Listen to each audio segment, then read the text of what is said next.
مجھے تو سمجھ نہیں آتی غیرت کدھر چلی گئی، دینی غیرت کہاں چلی گئی۔ ہم پتہ نہیں زندہ ہیں، ہمارا زندہ رہنا جرم ہے اگر ہم ان کی مدد نہیں کر سکتے۔ ایسی کوئی بے حس اور بے غیرت قوم بھی کبھی ہوئی ہوگی؟ ہم نے تاریخ میں بے غیرتی کی بڑی داستانیں سنی ہیں۔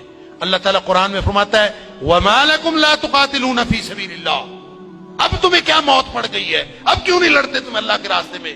وَالْمُسْتَضْعَفِينَ مِنَ الرِّجَالِ وَالنِّسَاءِ وَالْوِلْدَانِ الَّذِينَ يَقُولُونَ رَبَّنَا أَخْرِجْنَا مِنْ هَذِهِ الْقَرْيَةِ الظَّالِمِ أَهْلُهَا۔ پوری دنیا پر ظلم کی داستانیں ساری دنیا دیکھ رہی ہے۔ مسجد اقصیٰ کو آگ لگا دی گئی ہے، ہماری بچیوں کو، بہنوں کو، بیٹیوں کو وہ اپنے گھٹنے کے نیچے لے کے بیٹھے ہوئے ہیں، تصویریں سوشل میڈیا پر شیئر ہو رہی ہیں، بچے چھوٹے چھوٹے قتل کیے جا رہے ہیں، کسی کو غیرت نہیں آ رہی۔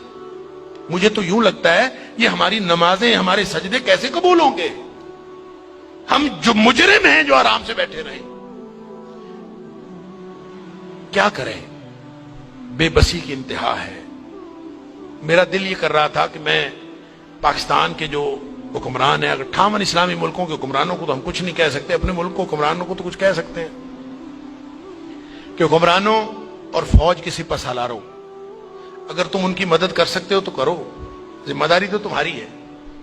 نہیں کر سکتے نا تو ہمیں ایک جہاز میں بھر کے وہاں بھیج دو، کم از کم ہم عزت کی موت ماری جائیں، کم از کم جا کے ہم وہاں پہ ان کے ساتھ شہید ہو جائیں، اللہ کو قیامت کے دن ہم اور نبی کریم صلی اللہ علیہ وسلم کو چہرہ دکھانے کے تو قابل ہوں کہ اللہ ہمیں غیرت تھی، ہمارے اندر کو ملی اور دینی غیرت تھی۔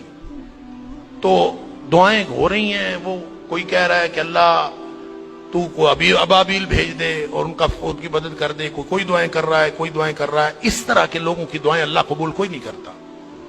دعاؤں کے لیے بھی غیرت کی ضرورت ہے، آپ پہلے قدم اٹھائیں پھر اللہ سے دعا کریں۔ وہ بیچارے ساری ساری رات وہ لڑتے ہیں ان کے سامنے، دعا تو ان کی ہے، اور اللہ نے یہ آزمائش میں سمجھتا ہوں ان کی نہیں ہے، وہ تو جنتی ہیں، وہ تو انشاءاللہ بخشے ہوئے ہیں۔ آزمائش یہ باقی ساری دنیا کی ہے، ہم ان کی وجہ سے مجرم بن رہے ہیں، اللہ تعالیٰ معاف فرمائے۔ تو یہ جب قاری صاحب پڑھ رہے تھے تو مجھے خیال آ رہا تھا کہ اللہ ان بیچاروں کے پاس طاقت نہیں ہے، وہ پتھر اکٹھے کر کے بیٹھے ہیں، توپوں بندوقوں کا مقابلہ پتھروں سے کیسے ہوگا؟ یا اللہ تو ابابیل بھیج دے، اور تو جس نے ابرہہ کو اور اس کے لشکر کو تباہ و برباد کر دیا تھا، اللہ اس دور جدید کے ابرہہ کو جو ہماری مسجد اقصیٰ کو تباہ کرنے کے لیے آیا ہے اور پوری ملت اسلامیہ دہشت گرد پھر مسلمانوں کو کہا جا، بدبخت پوری دنیا میں بدترین دہشت گردی کرتے ہیں اور پھر بات کرتے ہیں مسلمانوں کی دہشت گردی کرتے ہیں۔ میں تو سمجھتا ہوں پورے 58 اسلامی ملکوں کو اعلان جنگ کر دینا چاہیے، لڑتے لڑتے مر جانا چاہیے، اس زندگی سے وہ موت بہتر ہے۔ ہم نے کیا کیا ہوا ہے؟ کیسی زندگی، کیسا دین، کیا کلمہ پڑا ہوا ہے ہم نے، کیسی قرآن کی باتیں، کیا قرآن کے دروس۔